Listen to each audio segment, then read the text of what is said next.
Hello everyone.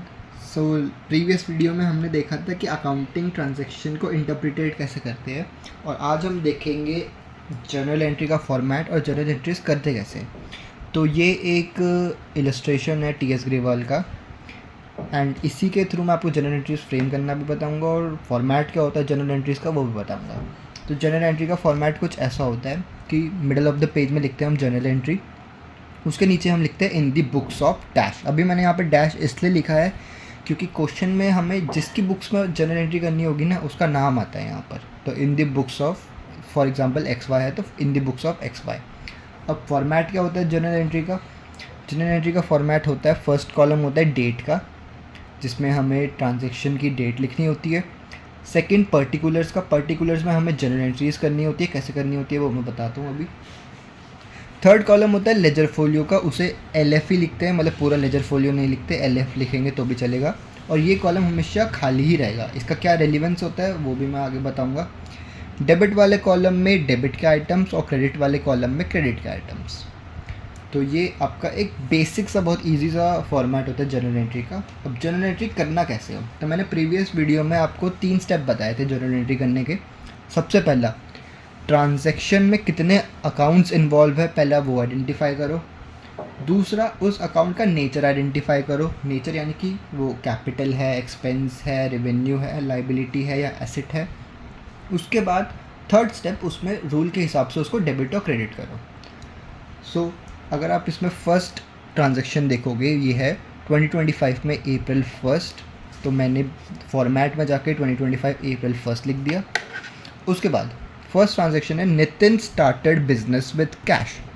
Step 1, कौन कौन सा अकाउंट इन्वॉल्व है पहले वो आइडेंटिफाई करा। पहला अकाउंट इन्वॉल्व है कैश अकाउंट, और क्योंकि बिजनेस स्टार्ट हो रहा है यानी कि कैपिटल इंट्रोड्यूस हो रहा है, ये मैंने प्रीवियस वीडियो में बता रखा है। तो 2 अकाउंट कौन कौन से इन्वॉल्व हो गए, एक हो गया आपका कैश अकाउंट इन्वॉल्व और एक हो गया कैपिटल अकाउंट। अब अगर कैपिटल बढ़ता है तो मॉडर्न अप्रोच के हिसाब से अगर कैपिटल इंक्रीज़ हो रहा है तो उसको करो क्रेडिट। तो हमने यहाँ पर कैपिटल को कर दिया क्रेडिट, और क्रेडिट में 1 लाख रुपीज़ लिख दिया। और कैश क्या होता है हमारा, कैश एसेट होता है, और अगर एसेट बढ़ रहा है तो उसको करो डेबिट। तो हमने यहाँ पे एसेट को यानी कैश को कर दिया डेबिट, और हमने लिख दिया यहाँ पे डेबिट वाले आइटम में डेबिट और क्रेडिट वाले आइटम में क्रेडिट। अब ये जर्नल एंट्री इनकम्प्लीट है। इसके बाद हमें एक लास्ट स्टेप करना होता है, वो होता है इस जर्नल एंट्री की नरेशन लिखना। नरेशन अगर नहीं लिखोगे तो मार्क्स कटेंगे, बट नरेशन अगर लिखोगे तो उसके एक्स्ट्रा मार्क्स नहीं मिलते। मतलब ये कंपलसरी होता है नरेशन लिखना, बट अगर नहीं लिखोगे तो मार्क्स कटेंगे। नरेशन बहुत इजी होता है लिखना। हमें बेसिकली एक सेंटेंस में जो हमें अकाउंटिंग ट्रांजैक्शन दे रखी होती है वो हमें समझानी होती है एक सेंटेंस में। तो जैसे ये है Nitin started business with cash, तो इसको अगर मेरे को नरेशन लिखनी होगी इसकी तो मैं क्या लिखूँगा, तो मैं सिंपल सा लिख दूँगा बीइंग बिजनेस स्टार्टेड, सिंपल सा। और कुछ मतलब बहुत हैवी वर्ड्स यूज़ करने की ज़रूरत नहीं होती नरेशंस में, बस उसको थोड़ा सा एक्सप्लेन करना होता है कि ये अकाउंटिंग जो अकाउंटिंग ट्रांजैक्शन है उसका मतलब क्या है, बस वो समझाना होता है। तो ये थी आपकी फर्स्ट ट्रांजैक्शन। अब 2 अप्रैल पे जाते हैं हम। अप्रैल 2, तो सबसे पहले डेट वाले कॉलम में आके हम लिख देंगे अप्रैल 2। अब बार बार 2025 लिखने की ज़रूरत नहीं है, एक बार लिख दिया ठीक है। उसके बाद purchase office furniture in cash. 2 account कौन कौन से हो गए, फर्नीचर और एक कैश। अब फर्नीचर और कैश दोनों हमारे असेट है, और तो हम असेट वाले अप्रोच में जाएंगे। असेट वाले अप्रोच में जाएंगे तो क्या है, इंक्रीज डेबिट, डिक्रीज क्रेडिट। तो हमें देखना है इंक्रीज़ हो रहा है डिक्रीज़ हो रहा है। तो अगर हम फर्नीचर परचेज कर रहे हैं यानी फर्नीचर इंक्रीज़ हो रहा है, और अगर फर्नीचर इंक्रीज़ हो रहा है तो उसको कर दो डेबिट। तो ये हो जाएगा आपका फर्नीचर अकाउंट डेबिट। और क्योंकि फर्नीचर के बदले हम कैश देंगे तो कैश कम होगा, यानी कि कैश डिक्रीज़, तो कैश डिक्रीज़ मतलब cash credit to cash account. कितना, 5000 रुपीज़। सो ये आ गया आपका 5000 और 5000। अब फिर नरेशन लिख देंगे being furniture purchase, being purchase furniture या बीइंग फर्नीचर परचेज, कुछ भी, मतलब बेसिकली उन्हें ईजी लैंग्वेज में समझाना है उस ट्रांजेक्शन को, ठीक है। अब थर्ड देखते हैं, परचेज गुड्स इन कैश। तो सबसे पहले डेट डालेंगे, हम अप्रैल 3 की। अकाउंट कौन कौन से इन्वॉल्व है, परचेज गुड्स इन कैश। अब अगर किसी ट्रांजैक्शन में गुड्स लिखा है तो गुड्स कोई अकाउंट नहीं होता, गुड्स की जगह हम परचेज को मानते हैं, मतलब परचेज लेते हैं गुड्स की जगह। तो दो अकाउंट जो इसमें इन्वॉल्व है वो हो गए परचेज और एक कैश। तो अगर आपने परचेज करा है और परचेज आपका एक्सपेंस हो गया, परचेज एक्सपेंस इंक्रीज हो रहा है तो डेबिट करो। तो परचेज अकाउंट डेबिट, यहाँ पे गुड्स नहीं लेना, यहाँ पर परचेज ही लिखना है, अनलेस एंड अनटिल आपको जो गुड्स है उसका नाम दे रखा हो कि वो क्या है। जैसे पिछले एंट्री में फर्नीचर दे रखा था ना, तो हमने फर्नीचर लिखा, बट यहाँ पर कुछ नहीं दे रखा कि गुड्स है क्या चीज़, तो इसलिए हमने परचेज ही लिया है सिर्फ। तो purchase account debit to cash account कितना, 20,000। तो ये हो जाएगा आपका 20,000 और 20,000। फिर सेम बीइंग करके, बीइंग गुड्स परचेज, ठीक है। उसके बाद आगे का फॉर्मेट बना लेते हैं एक बारी। तो पहला डेट का कॉलम, पर्टिकुलर्स का कॉलम, लेजर फोलियो और डेबिट और क्रेडिट। फोर्थ ट्रांजैक्शन है आपकी अप्रैल 4 की, purchase goods from Hari on credit. अब गुड्स का नाम नहीं दे रखा, मतलब परचेज आएगा, बट यहाँ पर ना कैश में नहीं खरीदे, ऑन क्रेडिट में खरीदे। क्रेडिट मतलब उधारी। तो जब हमने कोई गुड्स उधार में खरीदे होते हैं तो हम क्रेडिट करते हैं जिससे हमने गुड्स खरीदे होते हैं, क्योंकि हमने एक ट्रेडिशनल अप्रोच का रूल पढ़ा था ना कि debit the receiver credit the giver. तो क्रेडिट हम वो उसको करते हैं जो हमको गुड्स गिव कर रहा है, मतलब जो गिवर है, इसलिए हम यहाँ पर क्रेडिट करेंगे हरी एंड कंपनी को और परचेज को हम करेंगे डेबिट। तो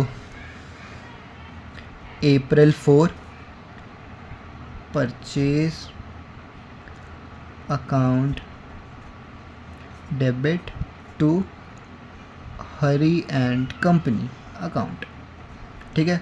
हम नरेशन लिख देंगे बीइंग गुड्स परचेज, सिंपल, और कुछ लिखने की ज़रूरत ही नहीं है, बीइंग गुड्स परचेज। अमाउंट देख लेते हैं, अमाउंट कितना है। अमाउंट है 1 लाख रुपीज़, तो 1 लाख रुपये डाल देंगे।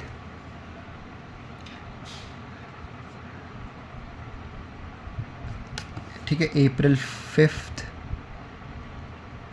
नेक्स्ट ट्रांजैक्शन क्या है, नेक्स्ट ट्रांजैक्शन है आपकी सोल्ड गुड्स अगेंस्ट कैश, यानी कि आपने गुड्स को सेल करा है। अगर आपने गुड्स को सेल करा है यानी आपके पास पैसा आएगा तो कैश को करो डेबिट और सेल अकाउंट को करो क्रेडिट। सेल अकाउंट क्रेडिट क्यों होगा, सेल क्या है, रेवेन्यू है, रेवेन्यू इंक्रीज़ होता है तो क्रेडिट, इसलिए हम करेंगे सेल को क्रेडिट। तो cash account debit to sales account, being goods sold, being goods sold, ठीक है। अमाउंट देख लेते हैं, अमाउंट कितना है, अमाउंट है 20,000 rupees, so 20,000। Then April 6 sold goods to Ramesh. अब जैसे हमने परचेज़ वाली एंट्री में देखा था कि क्रेडिट पे हो रहा था परचेज़, तो यहाँ पर जो गुड्स है ना वो भी क्रेडिट पे सेल हो रहे हैं, यानी कि हमने गुड्स सेल तो कर दिए बट हमको अभी तक पैसा नहीं मिला है, इसीलिए हम सेम रूल लगाएंगे, debit the receiver credit the giver. यहाँ पर रिसीवर कौन है, रमेश एंड कंपनी, तो हम डेबिट किसको करेंगे, हम करेंगे रमेश एंड कंपनी को डेबिट और सेल्स को करेंगे क्रेडिट। जब भी हम उधार पे खरीदते हैं, उधार पे बेचते हैं ना, तो हम जिसको बेच रहे हैं उसको हम कर देते हैं debit, Ramesh and company, account debit to sales. अब अगर मैं आपको थोड़ा और डीप बताऊं तो जो हमारे रमेश है ना, ये 75,000, जो हमारा रमेश है ना, इसको बोलते हैं क्रेडिटर, और इसको बोलते हैं डेटर। रमेश को हम डेटर क्यों बोलते हैं? क्योंकि डेटर वो इंसान होता है जिससे हमें पैसा मिलने वाला है, इसीलिए हम इसको डेटर बनाते हैं और इसको डेबिट करते हैं। नरेशन क्या लिख देंगे हम इसको? नरेशन हम लिख देंगे बीइंग गुड्स सोल्ड, सिंपल, ठीक है। उसके बाद April 7th, paid salary to staff in cash, salary pay करिए। सैलरी क्या हो गया? एक्सपेंस हो गया। अब एक्सपेंस बढ़ रहा है तो डेबिट, कैश जा रहा है तो क्रेडिट, सिंपल सा रूल। तो सैलरी अकाउंट डेबिट। अब हमें ना सैलरी का नाम दे रखा था, मतलब हमें पता है कि हमारा खर्चा कहाँ हो रहा है, इसलिए हमने सैलरी को डेबिट करा है। बट अगर हमें सैलरी नहीं दे रखा होता, सिर्फ एक्सपेंस दे रखा होता, तो हम एक्सपेंस को करते डेबिट। तो salary to cash, being salary paid, being salary paid, said नहीं पेड, बीइंग सैलरी पेड कितना? 15,000।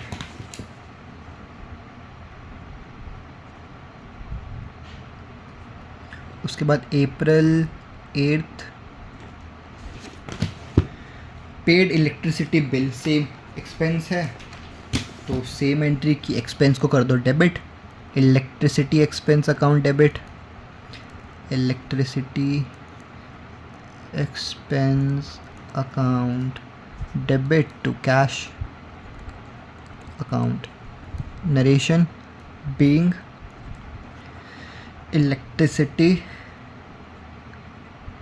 Bill paid. अमाउंट है आपका 2000।